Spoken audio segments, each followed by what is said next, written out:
Hey, so I got a message from a gentleman named Jim out of New Zealand. Thank you, Jim, for writing. Jim was talking to me a little bit about feeling like a loser and how to shake that. What can he do to make himself more successful? And then he shared a little bit about his personal circumstances with me. Really got to know this guy. Jim, thank you so much for reaching out. You're awesome. This is really great, man. I appreciate your honesty and you feeling vulnerable enough to share that with me. So I'm gonna do it back for you, okay? I want to reciprocate. I understand.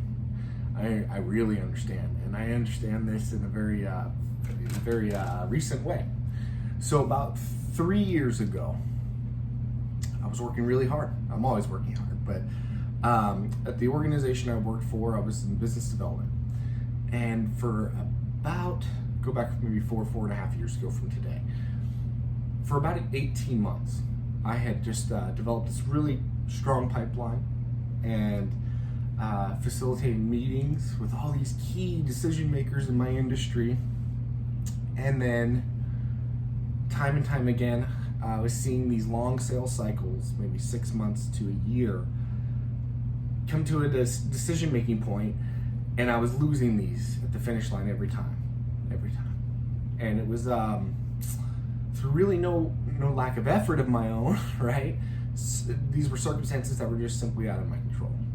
But they were all really wild and random and unique, and after a while, not only did my personal self-confidence suffer, but I, in my mind, felt like the leaders of the organization I worked for felt less than me, right?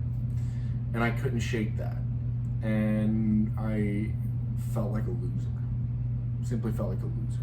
And I really didn't like that. And I didn't like that feeling. I didn't like that feeling because I put forth so much energy, you know? I did all the right things.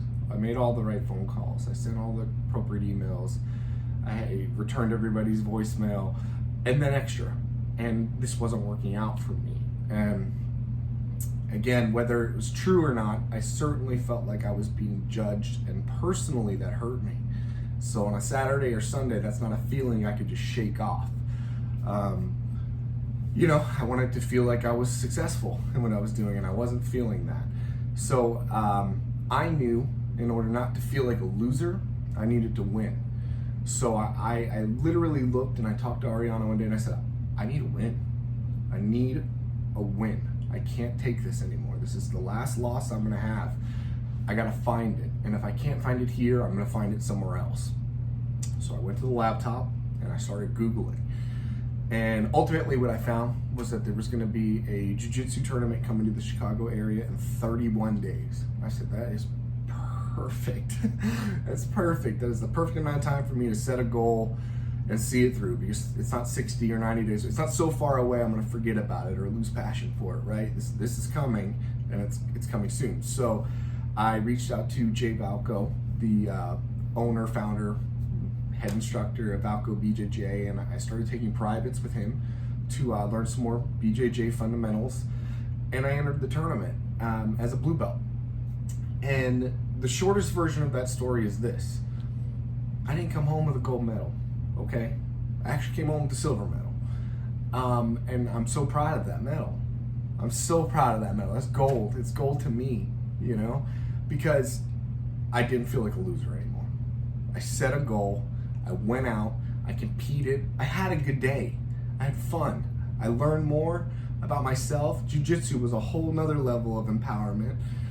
So that played a big part of it too. But guess what? I came home and I didn't feel like a loser. And why? Why? Because I set a goal and I committed to it, you know? And I didn't have to win. The win was ancillary, right? Forget the gold medal. I won because I saw it through. And I proved to myself I still got this. Okay, I know this.